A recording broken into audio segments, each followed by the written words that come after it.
નમસ્કાર, આપ જોઈ રહ્યા છો નેશન પ્લસ ન્યૂઝ. હું છું આપની સાથે હેતલ ભગત. વડોદરાના તરસાલી તળાવમાંથી અજાણી યુવતીનો મૃતદેહ મળી આવ્યો હતો. પોલીસે મૃતદેહને પોસ્ટમોર્ટમ અર્થે સાજી હોસ્પિટલ ખાતે ખસેડી વધુ તપાસ હાથ ધરી છે. વડોદરા શહેરમાં એક તરફ વરસાદી માહોલ છે. નીચાણવાળા વિસ્તારોમાં વરસાદી પાણી હજી પણ ઓસર્યા નથી.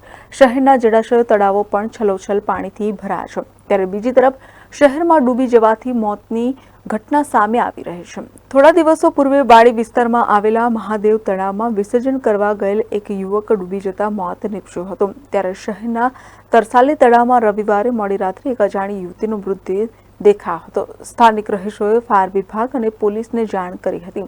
બનાવને પગલે ફાયર બ્રિગેડના જવાનો અને પોલીસ ઘટના સ્થળ પર આવી પહોંચી હતી અને મૃતદેહને બહાર કાઢ્યો હતો.